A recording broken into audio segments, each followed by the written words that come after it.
Live from clickorlando.com, this is News 6 at 5:30. This is a News 6 Plus takeover. Here now is Matt Austin and Ginger Gadsden with Florida's Fourth Estate.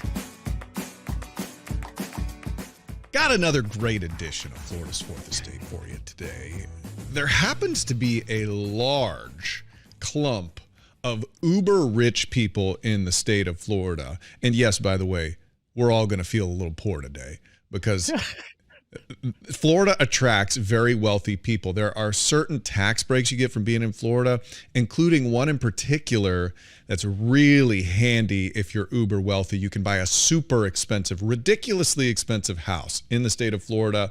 And if you ever even go bankrupt or anything, you get to keep that house. Very nice. And because of that, we have some of the wealthiest people in the world who reside in the great state of Florida. So today we're counting them down, the top 5 richest mothers out there. Glad to have you with us on Florida's Fourth Estate. I'm Matt Austin. Some of them are also fathers. I'm Ginger Gadsden. I think they're all fathers, actually. I just wanted to clarify. I don't know what you were trying to say, Matt, but these people, they are rich, they are smart. There's a reason they're successful in what they do. And, and if we were smarter, we probably would take a page out of their book.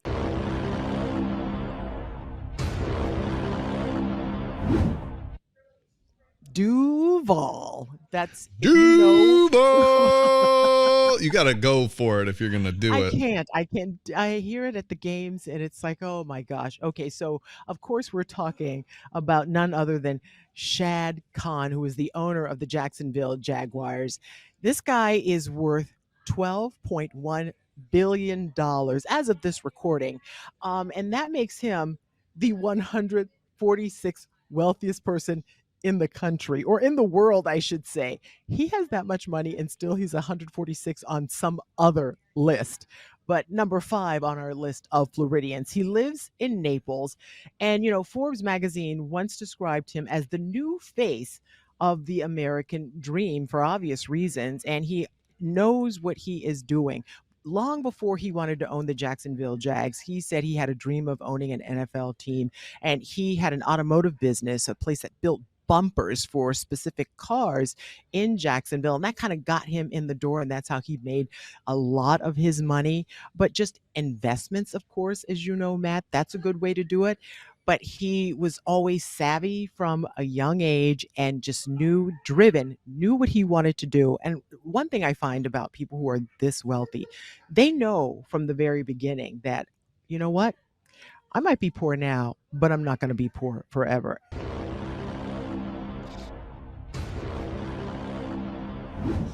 How about one of the greatest hedge fund managers of a generation? We're going to number 4 on the list here, to a guy named David Tepper, resides in Palm Beach, Florida. You're going to notice a theme on this one. He's worth about $18.5 billion, 86th richest human being on earth. And it turns out this guy is very good at reading a market, which is the opposite of most human beings. During the 1987 stock market crash, he worked for Goldman Sachs, and he made some moves with some underlying bonds when they really went down because of the crash, invested heavily in them, and some say he might have saved Goldman Sachs with that move. And he never got promoted at Goldman the way he thought he was supposed to. He was accused of being loud and profane, rubbed people the wrong way, even though he did the job really well. So he got passed over for a big job, and he said, you know what? I'm going to start my own place. So he started Appaloosa Management in December of 1992, and he used his aggressive trading practices to make crazy amounts of money. In some points in his career as a hedge fund manager, he would make $1 billion or $2 billion in a year. Ginger, can you imagine how much that is an hour? If you I cannot. It's not a salary because obviously it's based on how much you're making in that profession. But imagine making $2 billion in a single year based on your hedge fund. So very successful guy, maybe not considered the most likable as he was coming up in his career, but now resides in Palm Beach, Florida, and probably has a yacht that you can only dream of.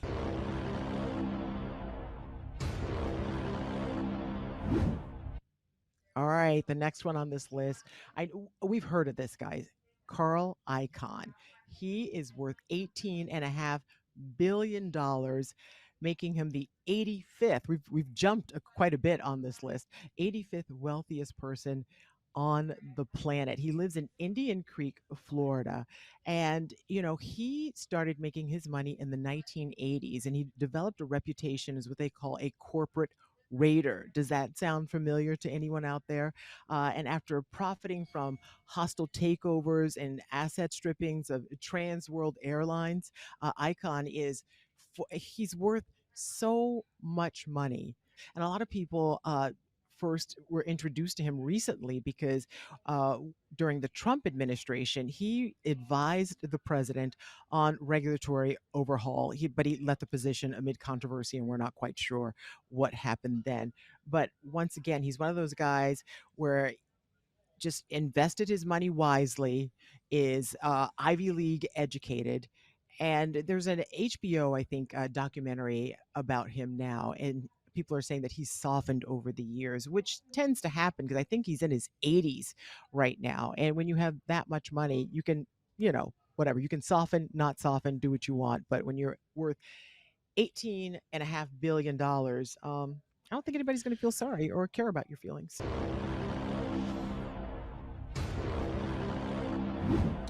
This guy you have to have a little respect for. You have to have respect for all of these guys in certain ways. So this next gentleman's name is Thomas Petterfy, okay? If you want to know where he lives, go to Mar-a-Lago and go 3 doors down. He lives right there in Palm Beach, 3 doors down from Mar-a-Lago.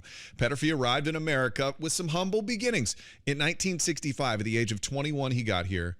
He says he was penniless. He was the descendant of Hungarian aristocrats who pretty much lost everything to the Soviets. Now he is a huge landowner. I'm talking 560,000 acres, primarily in this beautiful state we call Florida. So he made his money in this company called Interactive Brokers, which markets its specialized trading platform to sophisticated investors. Basically, he was one of the first people to make trading digital. So trading used to be like, I hand you a piece of paper, you hand me a piece of paper. Well, this guy's pretty good with computers. So he figured out, he was kind of on the cusp, the cutting edge of trading digitally.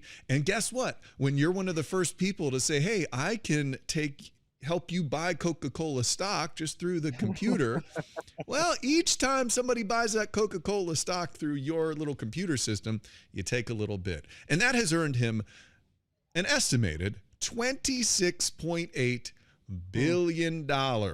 When you're a market maker, that's what they call the people who are sort of the middleman between you buying your stock and you getting your stock.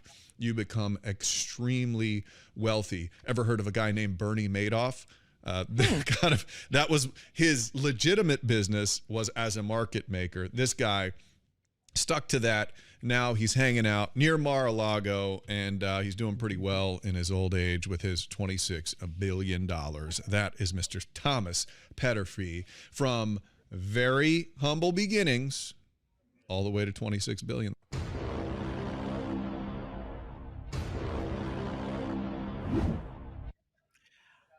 So, if you thought those guys made a lot of money, the number one guy on our list, well, he makes more because that's why he's number one. Because that's Funny how that lists works. work. And that's how it works. And that's how it's done. Wow, we're learning so much during this Florida's podcast. fourth estate. Are you starting to figure out why we're not billionaires? So number one on this list is Ken Griffin, and he lives in Miami. And his net worth right now is $32.6 billion, making him the 40th wealthiest person on the planet. Now, his claim to fame is he is the founder and chief executive officer of Citadel. It's a global alternative investment firm. And he started trading stocks in his dorm room, Matt, in 1987. He installed a satellite dish on the roof to receive real-time stock quotes. Now, that is dedication. And he said from that moment on, he was hooked. And I can only imagine You're in your Harvard dorm room. What is that thing up on the roof? It's like, I need my stocks. I just imagine that old fashioned ticker coming in and you're looking at the white paper. Do you know what I'm talking about? Yes, I do. It wasn't that long ago, but that's how See, I want to buy a stock. See? yes, high waisted fast talker. That's him. It is. It is not. But he's been in the game for a long, long time. And from 1987, he got money from relatives. I think they said he invested money from his grandparents or grandmothers specifically, and just made it work. Okay, so Ken Griffin, I was looking up where he lives. I wanted to know where our number one guy lives. He lives in Miami, and he has shattered his own record. So at one time, he paid $75 million for a house on Star Island. That is that man-made island out on Biscayne Bay. Yeah. Ken Griffin broke that record. He now owns a $106.875 million estate that he paid for. And it's for that same reason that I talked about off the top. No matter whatever happens, he could go bankrupt and lose his billions. Yeah. He will still have a $106 million estate that he could sell off, and he'll be just fine. Be prepared for him to build an even bigger home. So then all of his friends can live with him. That's not how that works. Nah, again, that's not what they do. I'm sorry. I'm talking about my own family. Speaking of family, we're sitting down with Abigail Disney. Turns out she had a bone to pick with the way her family business is going. What she says her grandpa would do if he knew how Walt Disney World was being managed today.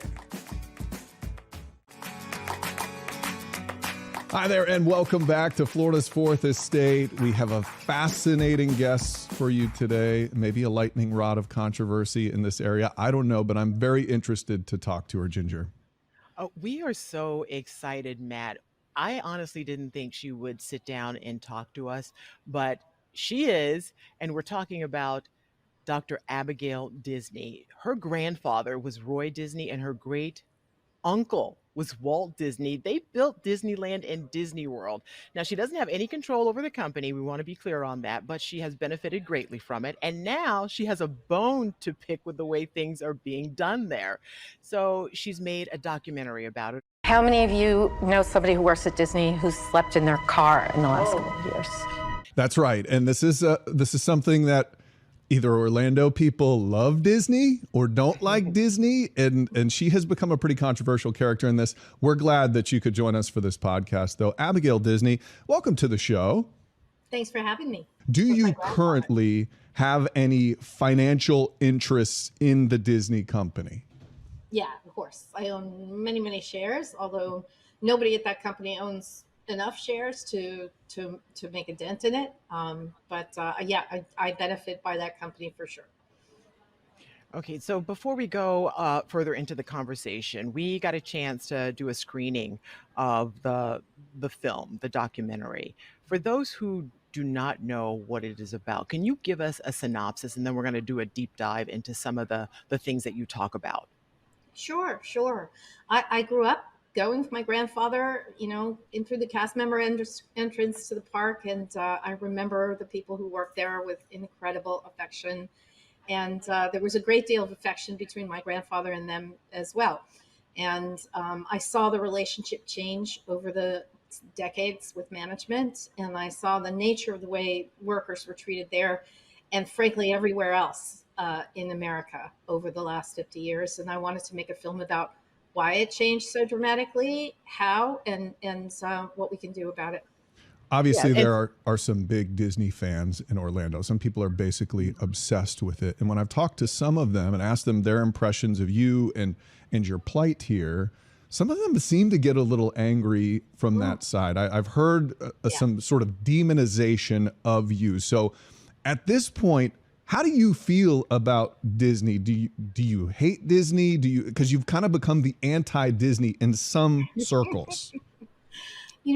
I would say I probably love Disney more than any other super fan could possibly love Disney. It's in my DNA. It's down to my toes, and I can remember every detail and every nuance of both of those parks. I will tell you, though, that if you really, really, really love something, you have to see it truthfully and you have to speak the truth about it. And it's not perfect. I wish it were. But I happen to think that if you're running the happiest place on earth, but people who work there can't really get food on the table, then there's a problem. And should I just let the thing that I love keep going on that way, or should I do my best to change that? I do want to say, so in recent years, Disney has made some attempts to try to better this relationship between them and their employees. They've gone up to $15 an hour. They have a deal where they will pay the tuition for many Disney cast members. What do you think about that? Is that enough? Is that not enough for you? Are we moving in the right direction? We're moving in the right direction. There's no question. But two things. The tuition question is an interesting one because it gets thrown back at me as a great way to not have to pay people more. And the fact is, if you scrub the floors all day today, you should be paid for the work you did today. And if there's a company that wants to give you also tuition above that, that's great. But basically what you're saying is eventually I'll pay you more if you take this class. But it's not about the work you did today, right? And so that's not a way of helping people pay the bills. And that's what's important. I made an agreement with you to sell you basically my time. And in exchange for that, you have said you're going to pay me. And in this country, we want to believe that people who work full time and follow the rules and do what they can should at least make enough to pay the rent, to get from point A to point B without a problem, and to educate their children and feed everybody. And do you think if your grandfather and your great uncle were alive today to see how much CEOs making, $65 million a year, and to see employees having to sleep in their cars and go to food pantries, what do you think their reaction would be to that? You know, I was very close to my grandfather. I was 12 when he died, but I was very close to him, and I think I understand the man that he was. I cannot imagine that he would rest his head on the pillow at night and sleep well, knowing with $66 million in the bank or $65 million that there were people who couldn't put food on the table who worked for him full time. So first of all, I think a CEO is like the captain of an ocean liner, right? And if the ocean liner is going along and it hits an iceberg, it's his obligation to stay there and make sure everybody gets on the lifeboats. So, you know, if you're going to take I don't have a problem with your $65 million. I really don't. Bless you. You're welcome to it. But don't take it until everybody's fed. I really think that like the way that we have separated in our imaginations what happens for the CEO and what happens to the employees is a terrible, terrible violation of the nature of equity. We're all just people. And as my grandfather used to say, when he would come into the park and pick up a piece of garbage, it was always the first thing he did. He would say, nobody is too good to pick up a piece of garbage. And I want everyone who works here to know that I believe that. Wow, that's pretty powerful. And so you're seeing this growing up, but the thing that was instrumental in you creating this particular film is that you received an email from someone, right? Had you not received that email, would you be doing this? Is this the person would you be finding a way to make it better for employees there? Or would it be one of those lost opportunities had you not heard from this particular person who sent you an email? I think I might have missed it. I think that it was a Facebook message, and I think I might have missed this. I have been for many years thinking that company it's too big. It has nothing to do with what can I possibly do, right? And by the way, if I try to do something there, look at me. I'm only going to look like a weirdo. I know that I look like a weirdo. I'm very aware of that. Only a weirdo would do what I'm doing. But if somebody comes to you as a human being and says, I work full time and I live below the poverty line and I cannot feed my 4 children, are you really going to turn away from that? Are you really going to look the other way and say, well, that has nothing to do with me? You know, the quote that I use at the beginning of the film is a Gwendolyn Brooks, brilliant, brilliant poet. Her line is, we are each other's business. And we have to take out of business that the idea that none of us is each other's business. We need to restore humanity to our business consciousness. Thank you so much, Abigail Disney. We appreciate you stopping by. It's been a pleasure. Good to see What you. a pleasure. Thanks, guys. Thank you. Thank you. And thank you for watching Florida's Fourth Estate. You can download it from wherever you listen to podcasts or watch anytime on News 6 Plus.